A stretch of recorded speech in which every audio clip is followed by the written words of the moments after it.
yeux de la pensée ou de l'esprit, pour que tu saisisses quelque chose de sa part.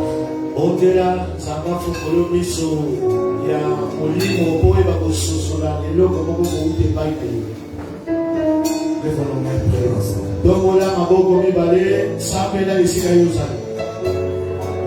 Senga nzaba funguro miso ya botima. Nzaba funguro miso ya molimo. Oyeba bososola.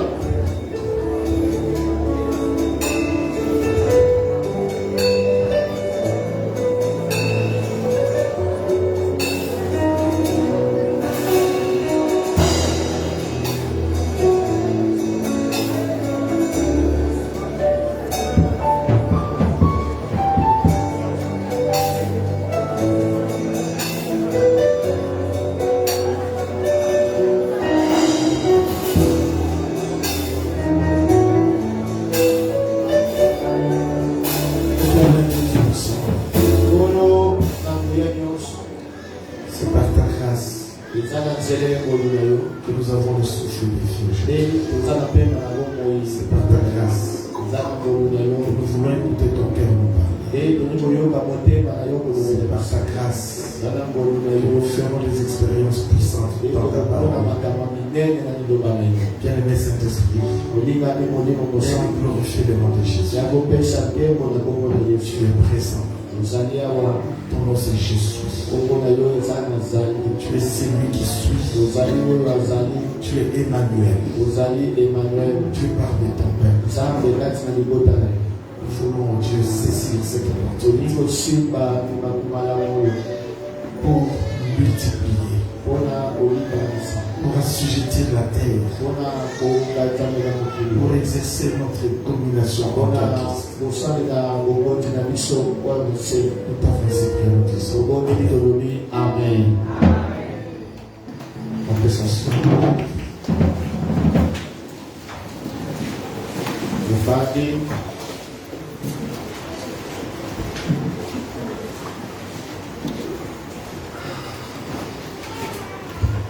Alléluia. Bien, je crois que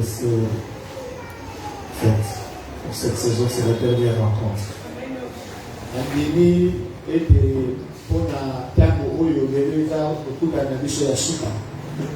Je crois que vous avez reçu la sémence de Dieu. Il faut maintenant voler vers des expériences puissantes.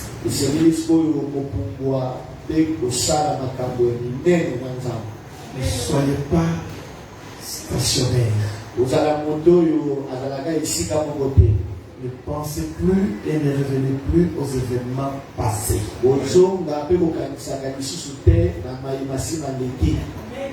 Alléluia.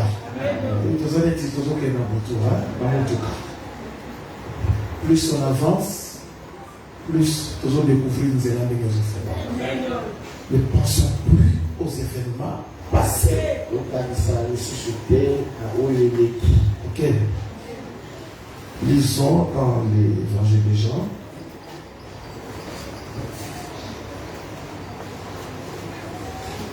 Jean 21.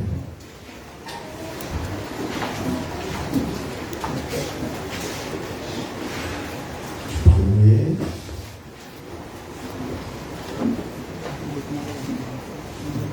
Au 11e verset. Je lis dans le nom de Jésus. Après cela, Jésus se montra encore aux disciples sur le bord de la mer de Tibériade. Et voici de quelle manière il se montra. Na simana yango Yesu amimonesaki lisusu epai na bayekoli na pene na ebale ya Tibériade. Petana lobenge nini ye amilakisaki epai na Simon-Pierre, Thomas appelé Didyme, Nathanaël de Cana en Galilée, les fils de Zébédée, et deux autres disciples de Jésus étaient ensemble. Simon, Pierre, Thomas, oyo babengi Didyme, Nathanaël ya Cana na engumba ya Galilée, bana mibali ya Zébédée pe bayekoli misusu mibale ya Yesu bazalaki elongo. Simon-Pierre leur dit, je vais pêcher. Et lui dire, nous allons aussi avec toi sortir et monter dans une barque. Et cette nuit-là, il ne prit rien. Simon Petero a lobina bango, naso ke negolo babisi. Bango ya noliye, biso no kende lobo na yo. Babimaki pe bamataki na kati na boato moko. Butu wana baswa ke lokote. Le matin étant venu, Jésus se trouva sur le rivage, mais les disciples ne savaient pas que c'était Jésus. Tango tongo etani, Yesu azalaki na ibongo. Pe bayekoli bayebaki te ete ezalaki Yesu. Jésus leur dit, enfants, n'avez-vous rien à manger? Ils lui répondirent, non. Yesu alobi na bango bana osali eloko ya kolia te, bango bayanoli eloko te. Il leur dit, jetez les filets du côté droit de la barque et vous trouverez. Alobi na bango okamata monyama pe bobwaka na ngambo ya mobali ya bwato pe bokoswa. Ils le jetèrent donc et ne pouvaient plus les tirer à cause de la grande quantité de poissons. Babwakaki monyama pe bazali kokoka lisu kobenda yango te po motango ya bambisi na kati elekaki ebele. Alors les disciples que Jésus aimait dit à Pierre, moyekoli oyo Yesu azali kolinga alobi na Pete, c'est le Seigneur. ezali nkolo.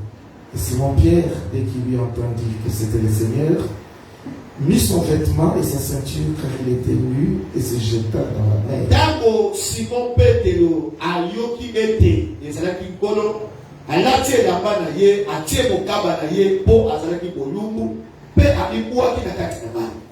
Les autres disciples vinrent avec la barque, tirant les filets pleins de poissons, car il n'était éloigné des terres que d'environ 200 coudées. Bayekoli mususu bayaki na kati na bwato pe bazalaki kobenda monyama oyo etondisamaki na bambisi po ete bakendeki mosika mingi te na mabele kolanda bandelo kama mibale kaka. Lorsqu'ils furent descendus à terre, virent là des charbons allumés, du poisson dessus et du pain. Tango bakomi na lubwaku, tango bakomi na libongo, bakiti na bwato, batali bamoni makala ezopela, batie bisi bazoyita, pe na libe ezali pembe. Jésus leur dit, apportez des poissons que vous venez de prendre. Yesu alobi na bango, bomema bambisi oyo bino bouti kozwa. Simon-Pierre monta dans la barque et tira à terre le filet plein de 153 grands poissons. Et quoi qu'il en eût, tant les filets ne se rompaient point. Simon na Petero amati na kati na bwato pe abandi kobenda monyama oyo etondisamaki na bambisi nkama tuku mitano na misato ya minene pe atako ndenge ezalaki ya kotonda monyama yango ezalaki kokata na te. Parole du Seigneur. Je l'aime et je l'accepte. Acclamons la parole. Eta maboko makasi mpona liloba na Nzambe.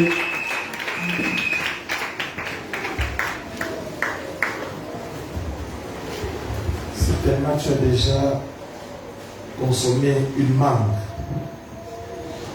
Tu as déjà consommé une mangue. Solo penza osolie manga. Tu consommes tout, il y a une partie qui reste. Soki olie yango nyonso okomona ete eza eloko moko etikala. C'est quoi? C'est la mangue, n'est-ce pas? En lingala, c'est Nkokolia. Si on te donnait un mokokoli, parce que ce sont les termes. Soki bapesi omungenga biso awa tobenga mungenga. Mungenga. Ok. On te donnait un mungenga. Soki bapesi omungenga. On te donnait encore un couteau, on te dit d'ouvrir ça. Soki bapesi omungeli olobi opasola yango. Qu'est-ce que tu vas trouver à l'intérieur? Okutani na kati. Oui? Le noyau. Sikoyo biso awa noyau tobengaka mokokoli. Il faut avoir la divergence. Amen. Voilà. Quand tu as au kati au petit noyau et au sous au kati noyau.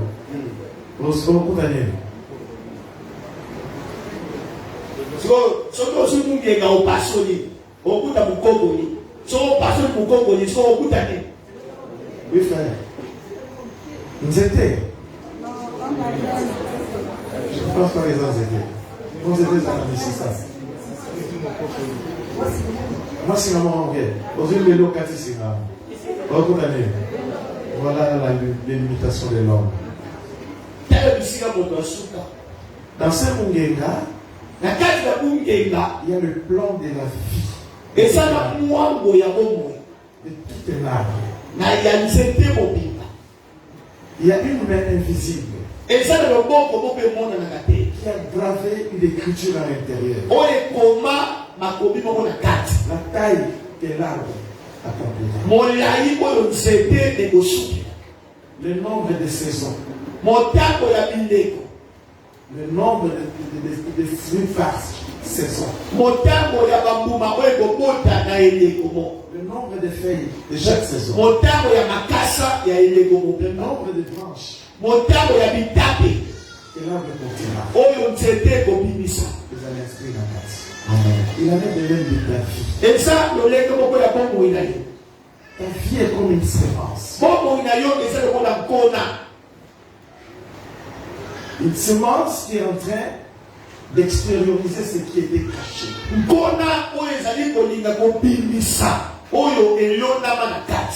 Amen. Dis amen avec moi. Amen.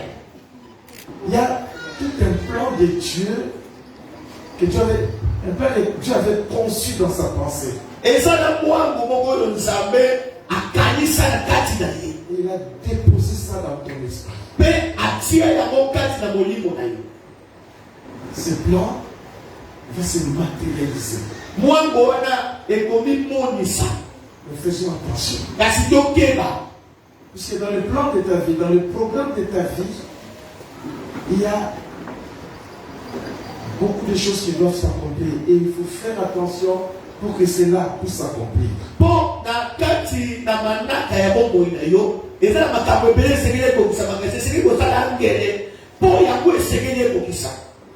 Un homme de Dieu, trop sage, a dit l'endroit le plus riche de la terre. Et si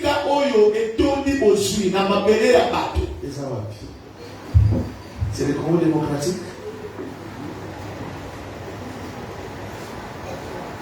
L'endroit le plus riche de la terre. Nous parlons du Congo Brazzaville. Et si parlons de la ville de Brazzaville. Où seraient enfouies toutes les richesses, les grandes richesses.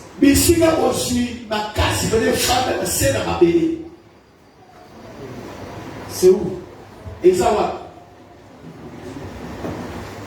C'est dans les cimetières. Et ça, cimetière.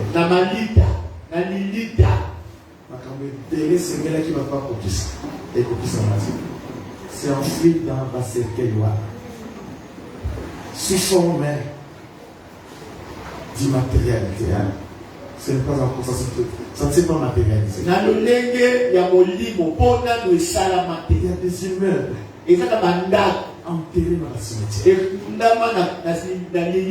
Il y a des grands rêves enterrés dans les cimetières. Pour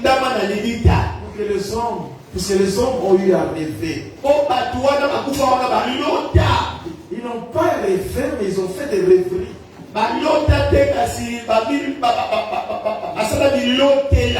Attention, frères et sœurs. Faites des rêves dynamiques. Et soyez fermes. Allez boire au but pour l'accomplir.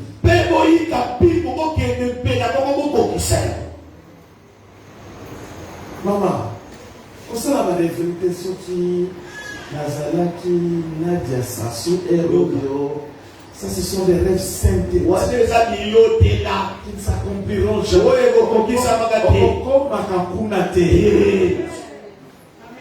Alléluia. Oui. Vous êtes la vérité.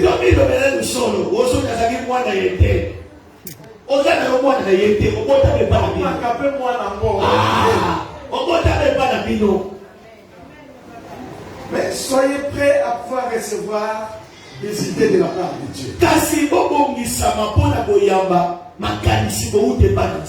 Les idées viennent de Dieu.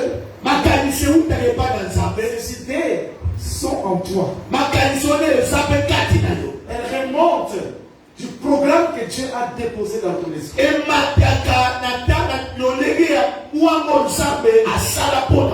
Ce que tu deviens, ce n'est pas par pur hasard.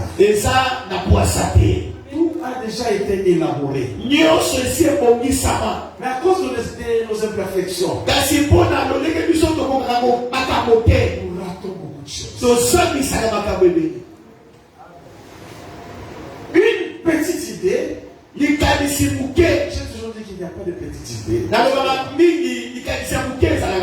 Une petite idée ou une idée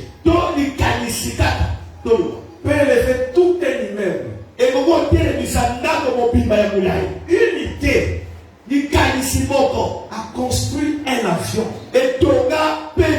qui traverse des montagnes, qui va à 8 000, 16 000 km sans se poser. C'est une idée. Et venant de Dieu, qu'un homme connecté avec Jésus.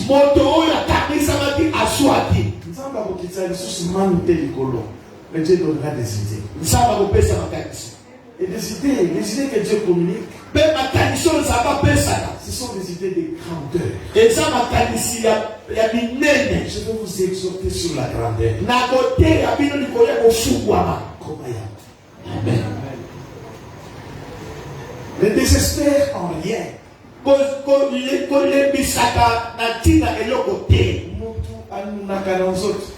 Mais les pensées, les continuent dans la jeunesse. Amen. Dans ce passage, un homme que j'aime bien, Pierre, Simon Pierre, qui signifie roseau. Simon signifie roseau. Il dit roseau. Simon est le roseau. On appelle ça canne d'éléphant. Les alamatoyens à la montée. C'est dans la brousse. Il y a quoi ça dans ça? Il y a quoi la cocotite, mais la cocotite. Cocotite, coco, canne à sucre. Coco. Il y a quoi qui est là, Kumamaka, dans mon peuple, direction Nyos. C'est comme ça que Pierre était. Même mon père était dans la vie. Azui, Yesu alobi non, vous savez le côté, c'était Pierre le premier à ressortir Azui à Kati, Lito Yamakus. Donc, Yesu a venu interroger. Christ devait arriver à la porte. Il était inconstant. Ok. Amen. Mais c'était un homme qui sortait des fois de l'ordinaire.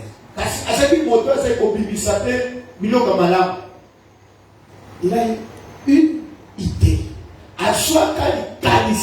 Écoutez, l'idée que Dieu te communiquera sera toujours en rapport avec les talents que tu as et en rapport avec l'onction ou le don que tu as.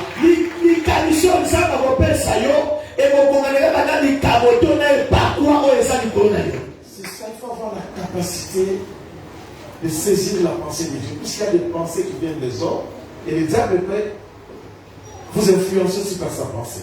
Et c'est vrai que vous avez ma confiance aussi par ma qualité dans le pot et ça ma qualité aussi où tu n'arrives pas dans le bateau. Ça n'a pas beaucoup de choses à y.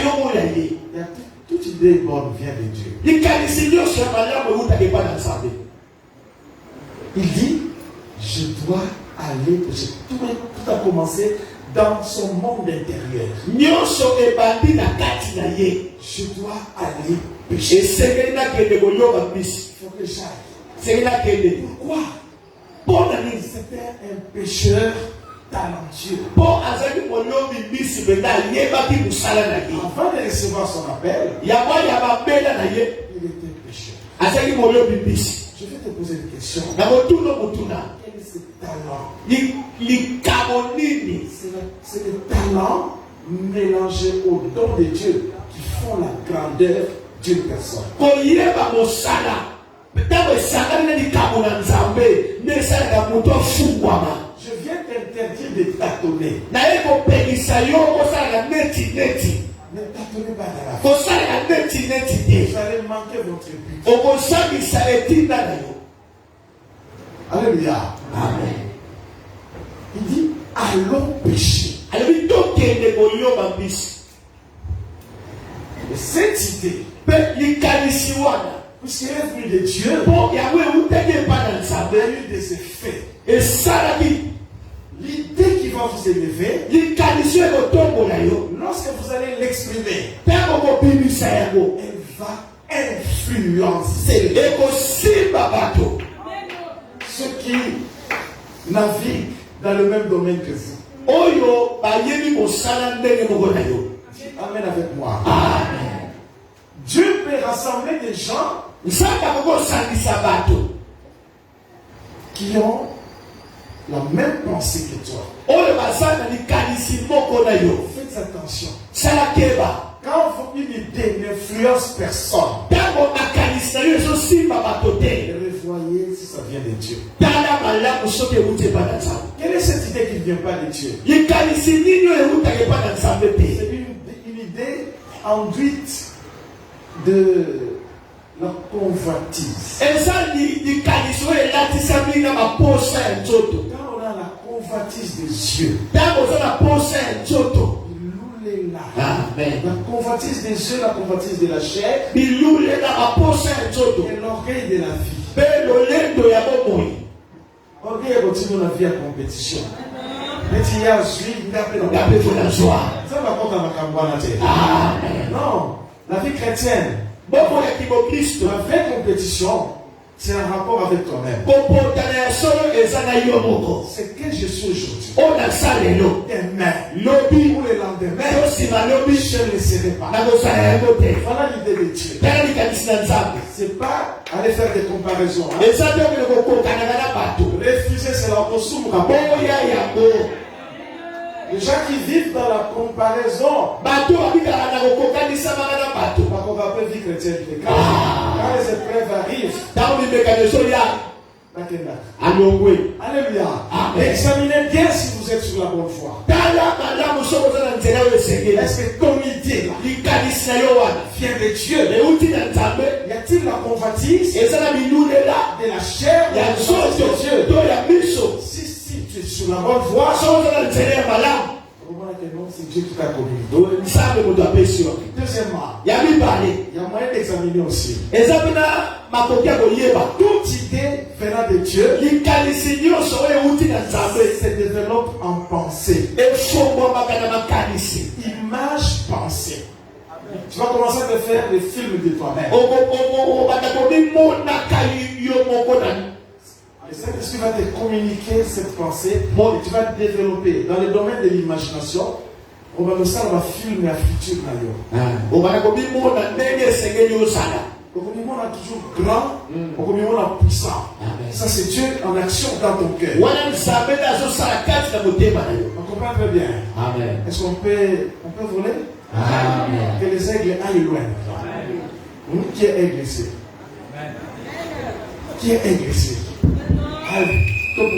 Prenons de l'altitude maintenant. Ok? Quand on prend de l'altitude, il faut changer d'attitude. ntango bazolobela komata esili kobongola lolenge na yo. Ça, c'est le langage de pilote. Hein? wana eza elobeli ya bamemi mpepo. Continue sur la CT. Amen. Prenons l'envol de l'aigle. tomata lokola bapope. Dis Amen plus fort que moi. Amen. Ok. L'idée se développe en image. likanisi ezomonisama na lolenge ya ozomona ndenge kosala. Tu te vois grand okomi komimona dans le monene domaine de ta vie. na eteni ya bomoi na yo. Avant que tu n'aies encore rien. na ntango nano osala eloko te. L'idée déjà te fait grand. likanisi ezokomisa yo monene. Avec votre monde à côté. Ah. Si tu penses en termes de grandeur, ntango ozokanisa koza monene avec le Saint-Esprit, ya molimo mosante déjà tu touches le monde de la grandeur. ozosimba mokili ya kozala monene. Alléluia. Amen.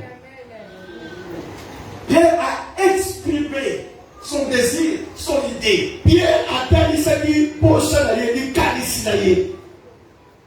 Et il a influencé ses frères. Et D'autres disciples. Ils ont dit, nous irons aussi. Écoutez, quand la foi agit, il y a un certain dynamisme. La foi commence à agir quand il y a une action de votre part. Dieu va parler, croise par tes bras, commence l'action en rapport avec ta pensée. Dieu t'envoie quelque part. Quitte le point de départ. Commence à marcher. Marcher dans l'obéissance. Là, vous allez obliger Dieu de venir vous atteindre. Quand Dieu donne à quelqu'un un rêve, il engage toute sa personnalité dans ses rêves. C'est là qu'il dit, je ne t'abandonnerai jamais. Je ne serai jamais. Il donne un rêve de grandeur.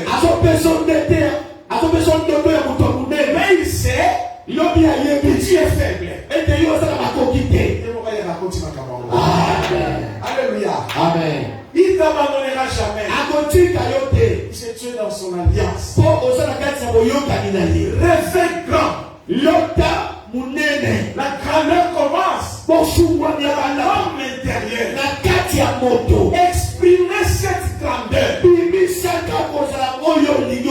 Exprimez sur vos capacités. Quand Dieu te donne une idée de grandeur, ne crois pas que tu es faible. Fais-toi un commando prêt à aller réaliser ses rêves. C'est vrai que tu vas affronter l'impossible. Mais le problème ne t'appartient pas.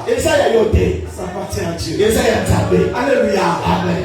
Fais-toi un commando. Dis au Saint-Esprit, fortifie ma foi. Alléluia. Amen. Miracle dans moins de 24 heures. Le Seigneur a fortifié la foi de cette femme. Tu es ce vase que le Seigneur avait rempli. Le Saint-Esprit, tu es venu nous fortifier nous tous. Il m'a donné un message de Vanessa pour moi. Il doit 3h du matin. Je veux qu'il la gloire. La gloire, il faut aller dès l'avant. Dieu m'a béni aussi. Je suis béni. Certains portent Kangamaki. À cause de ta présence.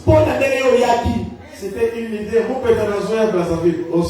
C'était l'idée de Dieu. Contact Nangana Bilo. Il y a eu une flamme. Je suis béni. Alléluia. Quand tu as écouté la parole pendant tout ce temps, il y a une bénédiction pour toi. Je suis venu aujourd'hui pour t'enflammer. Je vais t'inciter à faire ce que tu ne peux jamais faire. La foi, c'est penser à l'impensable. Pierre ne pouvait pas penser. Il tirait un filet rempli de 153 gros poissons.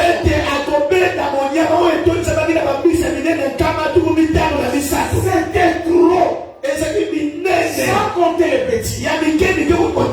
Toi également, commence à penser à ce que tu n'as jamais pensé. Pense que tu es grand. Pense à la grandeur. Et une grandeur qu'il n'a jamais vécue sur cette terre. La foi, c'est voir l'invisible. Les trois compagnons de Daniel croyaient à un Dieu invisible et qui était toujours présent.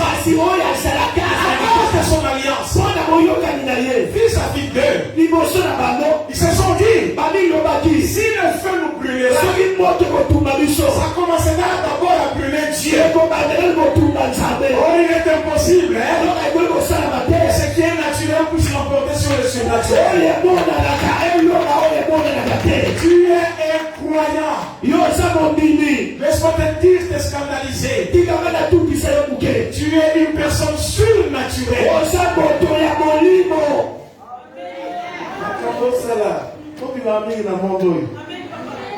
Mondoyo, et ça n'a pas de découragement, pas de déception. Avant de maîtriser mon on maîtrise d'abord les spirituels.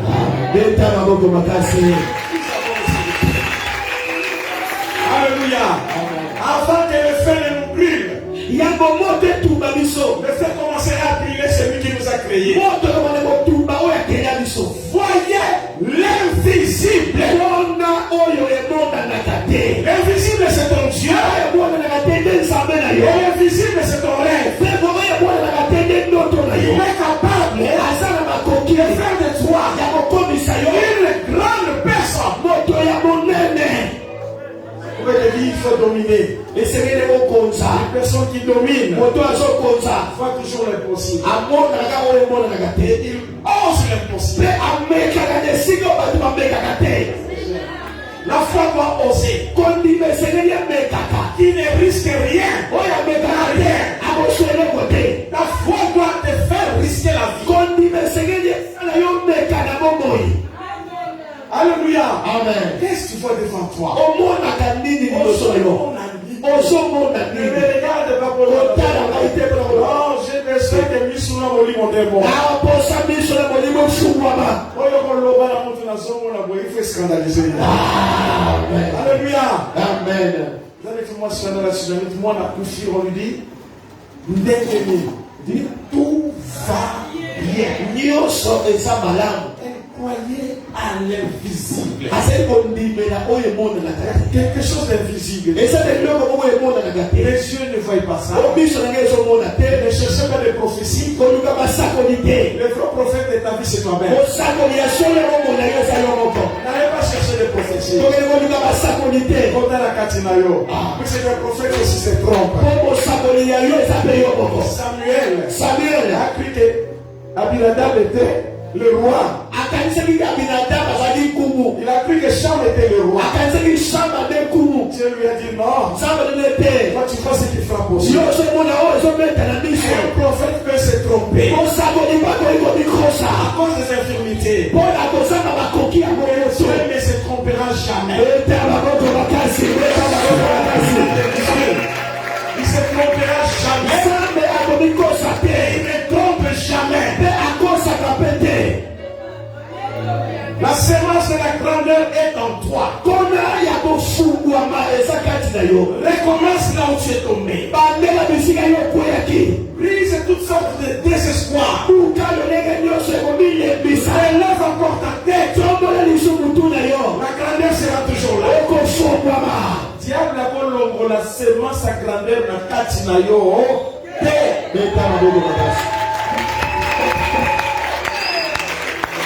Je fais de ça la prière, il y a au boya certaines choses. Le mal à Satan, tu ne sauras plus me retenir. La chose qui était tout droit sur toi. Prions ensemble. On est là au nom de Jésus.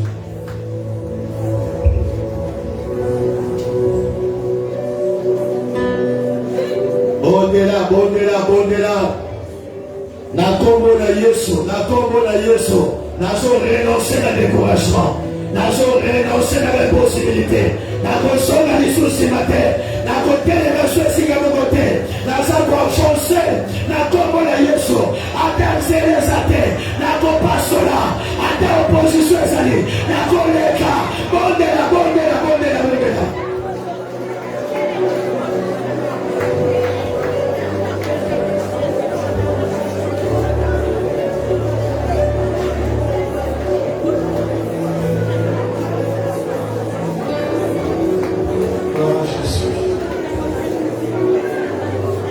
De prier au nom de Jésus. Arrêtez tout ce qui vous ennuie là.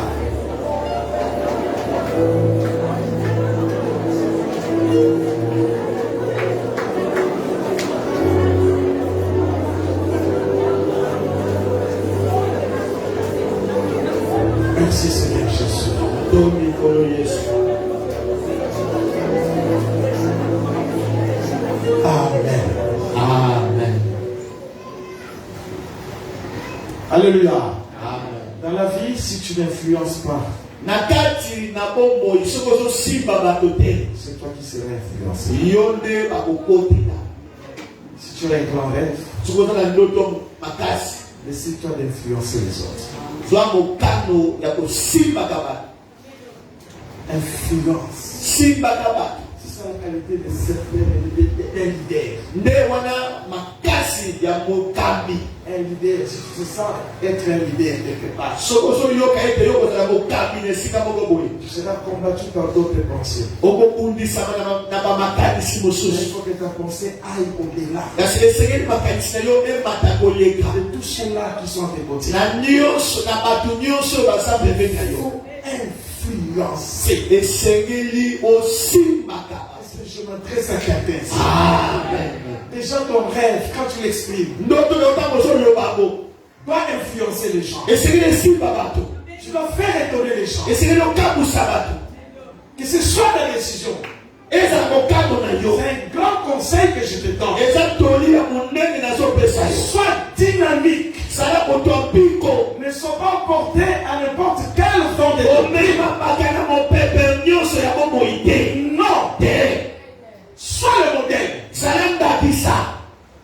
Quand tu influences déjà 2 personnes, Tango makanisa yo ezosimba bato mibale to misato. tu seras leur modèle. Okozala ndakisa na bango. Pas dans le mauvais côté. Hein? Na ndenge mabe te. Maman, sois un modèle dans Zala la vie. ndakisa na ndenge malamu. Sois très dynamique. Zala moto ya mpiko. Bien protéger son rêve. Ozobatela ndoto na yo malamu. Quand Pierre a influencé, Tango petelo makanisa ye esimbi bango. s'il vous plaît, Na kati na bayekoli. il n'est pas resté statu quo. Atikalaki wana kaka te. Il est allé Akei pour l'accomplissement de son rêve. mpo akokisa ndoto na ye. Il a commencé à rassembler le matériel. Abandi kosangisa biloko ya kosala Bac, bwato.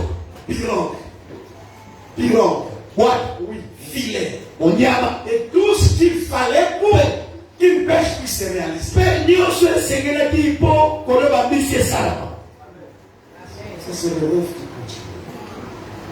Ta décision Mokano na yo doit être ferme. esengeli ezala ya koyenda. Tu n'as encore rien. Osala biloko te. Commence à rassembler le nécessaire. Banda kosangisa biloko na yo ya mosala. Tu es stérile. Obotaka te. Qui t'a dit que tu es stérile? Nani ayebi so obotaka te. Puisque Dieu déclare, Mpo nzambe alobi il n'y aura pas de stérile dans la maison d'Israël. ndako ya israele mwasi ekomba kozala Ni te. des femmes qui puissent avoir. Mpe mbaso mpe sende kobana On kosololaka te. a déjà comme on a. Amen. Alléluia. Amen. Il faut avoir le moteur Manayo. Et là, je me fais mon moteur. Amen. Commence à acheter les nécessaires. Banda kosomba oyo esengeli na yo. Prépare-toi. Bibongama. Pasteur Moupeta, Ayebi Sœur Moko. Moi, s'il y a le frère là qui est décédé, l'artiste. J'ai oublié son nom. Qui t'aimait? Sa femme, la femme que le frère avait épousée. Mwasi oyo ndeko kitenga balaki. À sa habitude, mariage, nous sommes pas mariés. Il faut avoir cadeau. À quel âge ça l'a donné? Apesa. Oh. Mariage, à ce c'est l'ensemble de l'Ibala. Libala nyonso ata yebi bato te. Ata yebi bangoti. À ce soit cadeau accueilli. Apesa. À glorifier ça. Avec mon colonel appelé. Eza. Et qu'est-ce qui s'est passé? Nini esalamaki. À sentir que nos saisons là, soyez, ayez vraiment cette carte-là, il y a constaté que oui, Dieu a commencé avec moi. Salaka moto oyo osimba makatango ozoka. Salaka moto oyo kakatango nsaka zo mbaka dosala kati na yo. Elle a appelé ses frères de l'Europe. Abeli bandeko na ye na poto. Je me marie bientôt. Nazobalaka na mingi te. On va les arrêter. Oh. Bon, mais continue là, hein? Biloko. Voilà le mariage, tout et tout. Oh. Batindi, on va les arrêter. Yoka. Ata fiancé te. Et ça faisait des temps, Peke umelaki l'intercession de prière ensemble. Ah. C'est vraiment ça là. ndeko wana azalaki. Donc ça là, n'a été depuis. Banda kana banda. Qui te repasse à la qui? Kitenge Mais un jour, kasi mokolo moko. parce moto mosusu. Oh. Ebi mama tokosolola. Tokosolola. Et c'est comme ça que bayokanaki babala. Babala naki. Alors, la foi doit être dynamique. Ondima esengeli esala. La foi produit des effets. Ondima ebotaka misala. Une maman, Maman dans moko une grande campagne d'évangélisation, na campagne moko munene. elle allait dans boîte et en nez. Qui ont reçu la bénédiction de Dieu, Banani bayambi lipamboli na Nzambe. Maria va témoigner. Baya kotémoigner. Maman a témoigné na kati ya molongo. Yoka. Dans la boîte, Na droite na ya. balongoli ye, aboli. Aboni. Mama yoka mpe. Laissez-la. Prédicateur a dit, laissez Botika mama wana. Elle, Ye. voyez les témoignages. Ase komona nde litatoli. Il a son monde à quoi traiter. Arrivé à son tour, Nakakomi na ngala na ye. on va passer le micro, boîte qui disparaît. Voilà. Ta foi, Kondima na yo. va rassembler les gens qui vont travailler avec toi. Ekosalisa bato bakosala na yo. Ta foi Kondima na yo. va te précéder. Ekokende liboso na yo. Parce que quand nous libérons l'énergie de la foi, Oteko tozobimisa makasi ya kondima. la foi nous précède. Kondima ezokende liboso na biso. Soyez des gens, des hommes, des femmes d'action. Bakozala basi mpe mibali ya mosala. Qu'est-ce que Dieu te dit? eloko nini nzambe alobi na yo. Ofanda-te, lève-toi, ofanda te telema commence à agir banda kosala proportionnellement na pensée ensemble. kolandisama makanisi na nzambe. Qui est avec moi ici? Nani azala nawa? Qui est dans cette pensée? Nani azala alekaki? Dis Amen. Amen. Je m'adresse aux mariés, c'est interdit au Kenya, Kobala avant Libala. Vous comprenez? Amen. Ah, Yaka tovanda toboya t'es, pas ça. wana te Je m'envole. na mati na ngai. Beta maboko makasi. Beta maboko makasi mbele. Alléluia. Pour la Libala, il y a des principes. Hein? Il faut respecter ces principes. Tosa. C'est pas mon enseignement d'aujourd'hui. Wana mateya na nga te. Mais, pasteur, ça, c'est Ya. ta tâche. Yaka tovanda toboya. Kobala avant Libala, t'es. Amen. Si on va aller avant Libala, tu auras beaucoup de problèmes à faire. Pour vous reloger dans Marie de nuit. Okoma chambre na ba. La démon va dire, ben, poli. Bana ka batu te. Banga kamututé. Banga kamututé. Et puis, va bloquer ta vie à mouti. Amen. Sur le plan financier. Maboko boy. Okomona te. Faites attention, ne faites pas. Eba. Ma camarade, on va faire dans l'esprit ou la paix. Ce sont des esprits trop méchants. Eza milimo akanda. Moi, plaisir, il y a 5-10 minutes. Voilà. Et qu'on fait le cheveu, les hommes sont aussi à 10 ans. Vous avez compris? Amen. Faisons attention, soyons saints. Dieu nous aime beaucoup. Nzamba ni biso ni. Kani parenthèse. Voilà. Beta maboko makasi. Alléluia.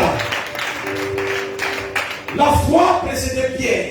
Kondima ekendeki liboso ya Il Petro. a rassemblé le nécessaire. Asali so esengelaki na ye. Il pouvait lui faire un grand péché cette nuit-là. Okomeki kokomisa ye moyobi bisi monene butu wana. Donc Dieu était avec lui. Epakwa ezalaki na ye. Et il était très content. Mpe azali munesengo. Puisque Christ venait de ressusciter. O Yesu aute kosekwa.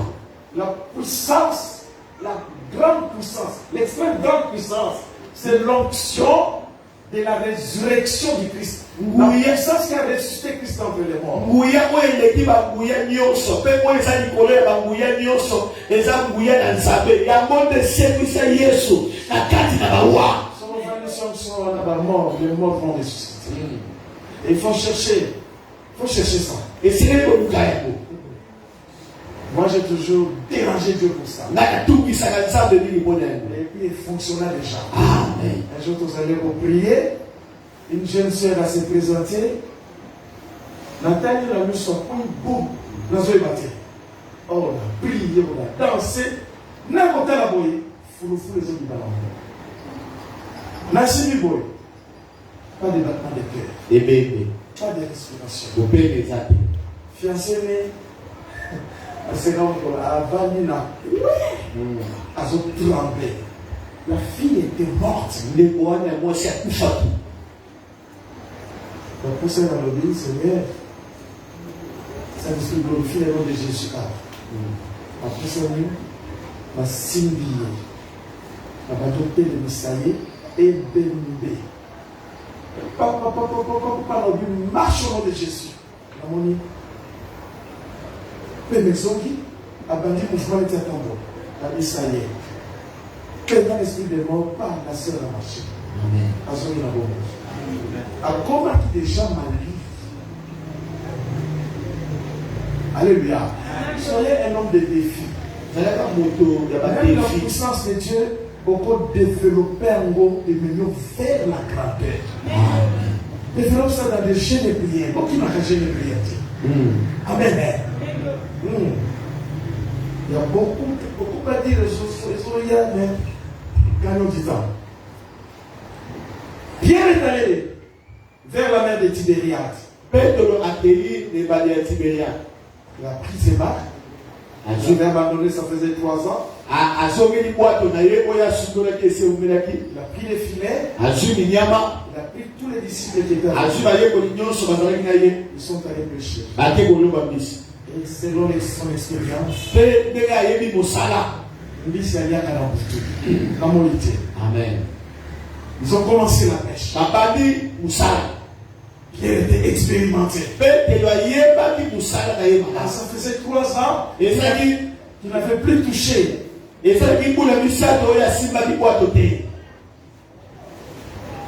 Ils ont jeté les filets, certainement à droite. Ils sont allés à gauche. Ils sont allés plus loin. Aucun résultat. 0-1. Vous savez, quand l'idée commence à prendre forme, Amen. Amen. Amen. Plus à pousser dans la roquette de Bota, les temps deviennent difficiles pour elle. Trop fatiguée, trop faible, trop capricieuse. Mungwa, Todolo. Na 0-1, Otumas. Ma frère, tout le monde a capacité. Papa, il n'y a pas de décabouille, papa. Tumbas, na 0-1. 3h du matin, Mango. D'abord, je vais à 3h. Ça n'a besoin de Tumbas. Ah, il faut le faire. Ils ont l'expérience du tour, n'est-ce pas? Amen, papa. La mère. Bololo. Ok. Ils ont travaillé toute la nuit. Moi, je suis en Ndakala. Attendakala moko. La foi Kondima. attire Dieu. Et ben Nzambe. Ben Tamaboko Magasi. Alléluia. Il n'y a rien qui puisse attirer Dieu comme la foi. Et ça, de l'autre côté, il faut ben Nzambe le monde Kondima. La foi de Pierre. Kondima ya Petero. Afin que Jésus Et ça, la guerre de Yesu. vienne apparaître au bord de la mer. Aya Kondima na libongo wana. Ta foi attirera l'architecte de ta vie. Le maître de ta destinée. Il faut avoir une telle foi. Et c'est vous allez Amen. Alléluia. Amen. Donc il était là pour subvenir aux besoins de ses disciples. Qu'est-ce qui a fait que Jésus se tienne là? C'est la foi de Pierre. C'est que j'aime. Il ne s'est pas arrêté. Il a continué à pécher. Bien qu'il ne voyait encore rien. Tant que ton rêve ne s'est pas encore matérialisé, continue à confesser la victoire. Continue à travailler. N'abandonne pas. Persévère. Sois déterminé. Et le Dieu de gloire démontrera sa puissance. Alléluia. Amen. Dis à la personne qui est à tes côtés. Attire Dieu vers toi. Attire Dieu vers toi. Si vous mettez dans les péchés. Attire Dieu vers toi. Au bêta est bien, au bas maté. Au sol, le papier est bien, le bas est bien.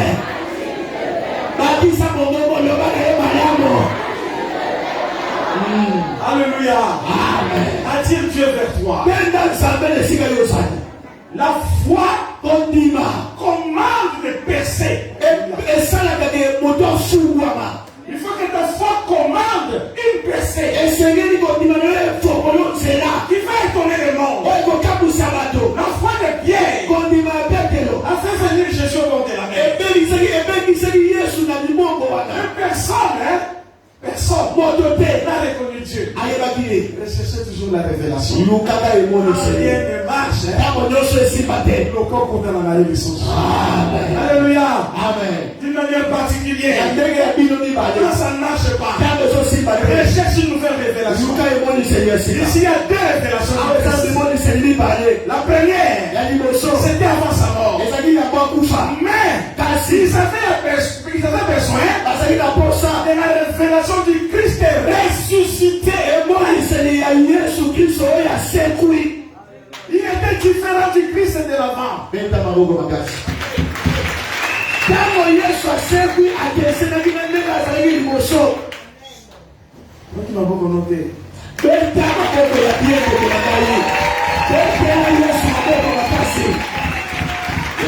Alléluia.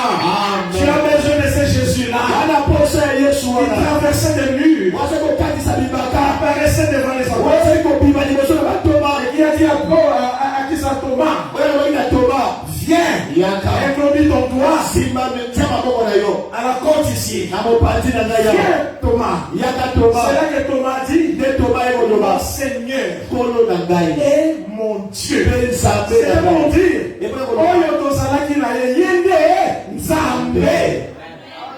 Alléluia. Est-ce qu'il avait vaincu la mort?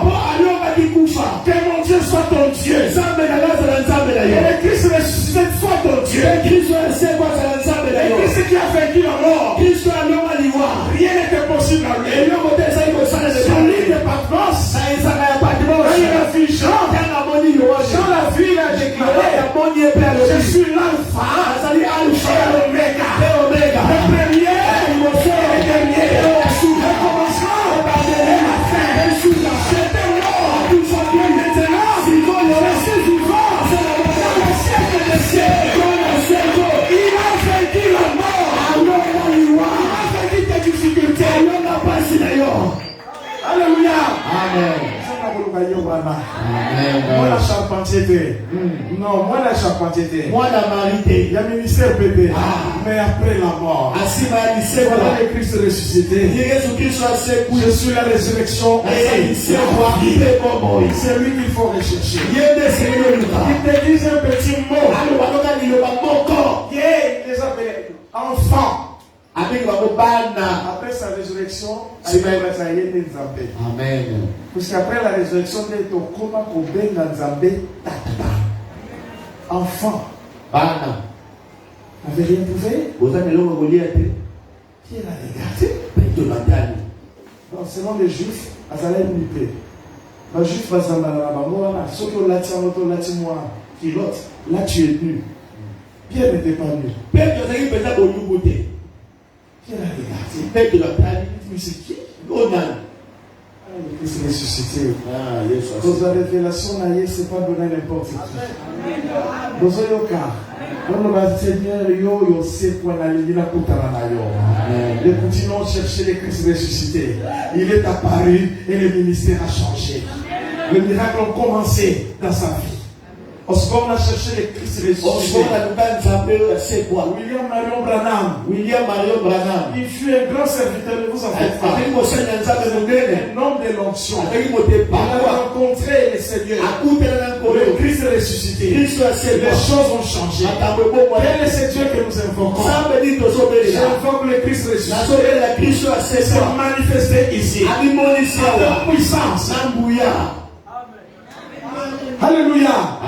Recherche le Christ ressuscité. luka Kristo ya seku Pierre a manqué la révélation. Petro azalaki emoniseli Nathanaël a manqué la révélation. Nathanael azalaki emoniseli Thomas a manqué la révélation. Toma azalaki emoniseli Sauf un. kaka kolokolaka Jean. Jean signifie grâce. Jean ebi koloba grâce C'est lui qui a eu des yeux ouverts. ye nazaki biso ya Il kofungwama a dit, Pierre, yolengi ya c'est le Seigneur. eza nkolo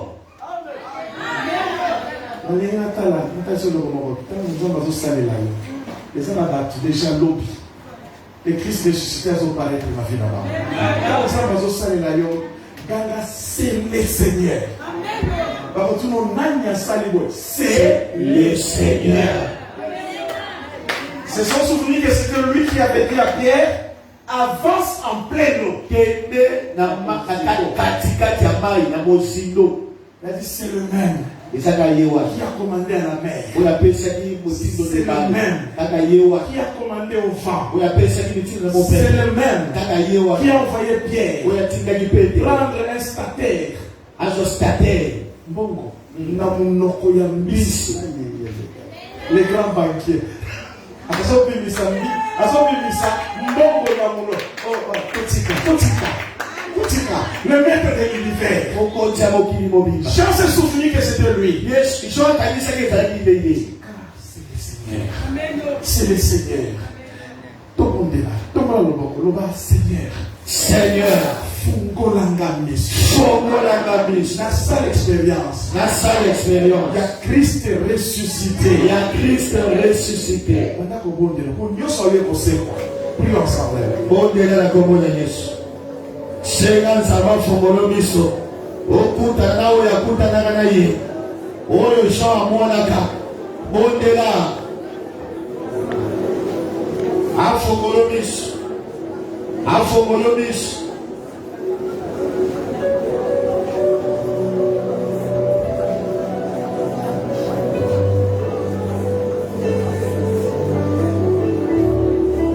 Amen. Commence à travailler avec ce Dieu-là. banda kosala na nzambe oyo Ils avaient besoin d'un seul mot. bazalika na posa ya liloba moko Quand Dieu paraît, ntango nzambe azobima il lâche toujours des mots. apesaka liloba Aux Hollandais, amen quand Dieu paraît ntango nzambe abimaka dans une révélation, kati nemoniseli il lance toujours une parole. apesaka toujours liloba Qu'est-ce qu'ils ont fait? asalaki nini Ils ont utilisé cette parole. basalelaki liloba Quand il a dit, jetez vos filets à droite de l'eau. alotaka alobi na bango bokwaka monyama na ngambo ya mobali ya bwato Il a parlé. alobaki Le Saint-Esprit molimo mosani a pris cette parole. azwi liloba wana Il est entré dans l'eau. akoti na mai Il a rassemblé les asangisi bambisi Les Hollandais, amen quand la parole ntango liloba s'accorde esangani à l'esprit, na molimo il s'opère un miracle. likambo esalama Tu as besoin d'une rencontre avec Christ. wana posa okutana na kristo Le Christ ressuscité, kristo oyo asekwi écoute la parole ayokaka liloba de ce Christ ressuscité. mpe kristo asekwa Et aussi, aza mpe fait place au Saint-Esprit. atikaka esika na molimo mosani Il va rassembler akosangisa ce qui est invisible. oyo emonanaka te Personne ne voyait ces poissons. moto te aza komona bambisi wana Il a rassemblé, asangisi bango il a mis dans le filet, atie na kati ya monyama et les disciples ont mpe tiré. bayekoli bapeti Ton rêve invisible. ndoto na yo ezomonana Le te Saint-Esprit voit ça. oyo molimo mosantu azomona Il yo connaît ton rêve. ayebi ndoto na yo Il connaît ton rêve. ayebi ndoto na Il yo n'attend que la parole. azozelaka liloba Au commencement, ebandeli l'Esprit s'est mouvé, molimo ezali kotepa attendant la parole. ozelaka liloba Quand Dieu a dit, ntango nzambe alobi que la lumière soit, mpona ezala la lumière, mpona emonana te ton mariage, libala na yo Esaïe. Ma grand camion, oyo kosala agence na makasi ya kobimisa bafufu ezali. Baimmeuble na Brazzaville awa ezali. Eza mpe mosikano te. Ça se trouve déjà en toi. Laisse le Saint-Esprit tika molimo mosana azoluka parole ntango koprononce yango na kati ya révélation ya Christ akozwa parole wana pour rassembler tout ce dont tu as besoin. Bon, vous en avez besoin. Et ça, et ça, ne va pas quémander. Commence à générer l'argent. Alléluia. Arrêtez la prière, la gêne prière pour la mort. L'argent et il y a qu'à sur base de l'alliance. L'alliance du royaume. Et occupe-toi de son royaume. Sunga, l'homme de Dieu, que Dieu a placé devant toi. Sala Yango, n'amenez pas des miettes. Mettez-tu en épreuve. Le 1 dixième, amenez. Bon, bien, Pasteur, t'as la monibo. N'a-t-ce qu'ils appellent l'épreuve. Lucas est loco l'église. Vous voulez faire la percée. Au niveau de maman. Lucas est loco exalté. Mais il faut faire fonctionner l'église. Lucas est la fierté et en Zambie quand l'église. Amen ça. Quand l'homme de Dieu priera pour toi, on peut s'en arrêter. Ton rêve va se matérialiser. Vous allez dans 40 jours de prière. Je donne comme un fou. Quand on a zonga qui l'a bon moyen, après comment? Vous avez dit, moi, dans ma moko. C'est une grande prophétesse. Dieu me dit, personne n'a la folie pour les gagner pour personne. Vous avez personne qui a jamais souffrir. J'aime partager quelque chose, même il y a un jamais la capose à la je ferai tout au partager. Amen. Ça, c'est les dons de la libéralité. Vous voyez bien, moi. Vous avez personne à vous même au-delà, il y a 10 000. Vous avez la librement. Vous en avez dit que c'est vos obéisses. Amen. On va de cette église à mon nez, et ça, comme elle a dit, c'est la sémence de Dieu qui est dans ce type. Amen. Et ça, comme elle a dit, et pour combattre la beauté. Au soyez qui évangile, mais c'est pour ton bien. Amen. Amen. 40 jours, les autres qui ne pas beaucoup de son aimé. Il y a 7 cavéas. Et pété. Banana va y avoir ba yili ba pièce ressource. Pour une fois la silikaki, la mena bimisa la parole, ce sont des opportunités pour d'ailleurs. Je n'avais pas compris pourquoi ça va avoir des opportunités pour la taille. La béto bon ça va remplacer ça ne marchait pas que bois qui a. Tu vas dire le ça n'allait pas bien souvent, la se pèse à Kamakasi.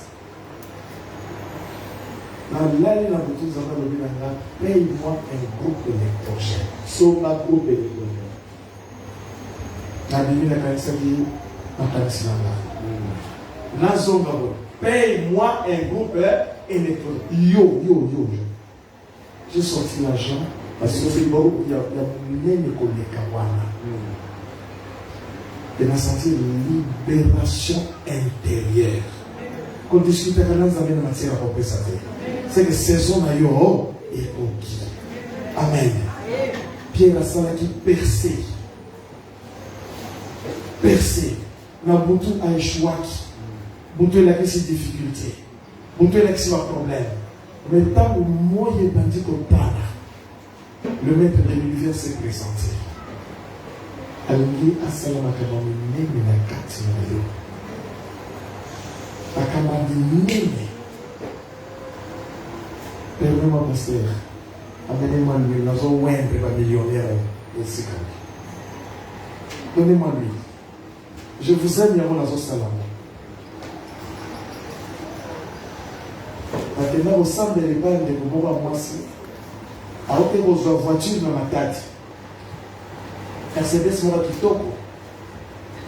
Aye na l'intercesseur to prier. À la fin, nous avons banaye yemoko. Lequel loko oye le kitalo na ndap na yo pesa masali. Mercedes sans qui dans la tête, il y a ça qui cache. Je vous dis toute la vérité. Toute la vérité. Bali ami, que le matériel ne puisse pas vous aveugler. Tout ce que tu as, prophétise quelque chose de grand pour ton avenir. Il y a des gens qui ont donné des avions à la serviteur. Il y a des gens qui ont donné des voitures qui coûtent cher. Et bien moi, ma fille, Dieu ne trompe pas. Quand tu donnes à un homme ouin, qui craint Dieu, cette onction-là va multiplier. Dans les paroles du Christ, il y avait l'onction. L'onction a donné à Pierre beaucoup de poissons. Il ne pouvait pas tirer le filet. Je vais déverser cette onction à Katiamak. C'est un amour dans un amour. Amen. Je mets toujours Dieu en épreuve. Il y a quelque chose que tu as. Tu ne manques de rien. Moi, dans les hommes, ça toujours les locaux où ils font la porte à venir. Donc, quand c'est ce qu'il y a, nous sommes dans la série de coller fumant. Et ça, quand la confession, non, en donnant, nous ouvrons des portes. Nous sommes la clé à ouvrir la porte. Nous sommes les intendants de Dieu. Nous avons la porte belée. Il y a des locaux qui sont les deux. Et ça, c'est ma porte pour le bakana. Mais il y a un moyen de ouvrir la porte. En donnant, nous ouvrons des portes. Et le rêve devient une réalité. Amen. Amen. Amen. Je n'ai pas dit que ma papa, viens ici. Dans la très violente dans la parole. Il faut qu'on la vie dans le mission.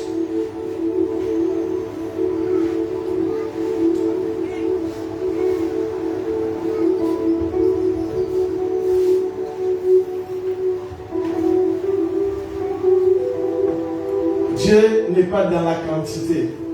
Nous sommes dans la qualité. Les hommes qui mettent Dieu en épreuve, ce sont des hommes de qualité. Qui veut tirer son filet rempli de poissons. Je mets Dieu en épreuve. Je prends le ciel à témoin. Le ciel et la terre à témoin. Oh, nous sommes en engagement. Verra les miracles de Dieu. S'accomplir dans sa vie. Dans ça, la jeter dans la cabane, c'est pour votre bien.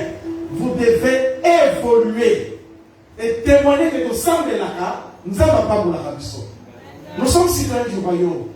Nous devons vivre la bénédiction du royaume en abondance. Alléluia. Qui va multiplier? Allez. Amenez-moi 10 000. Il y a un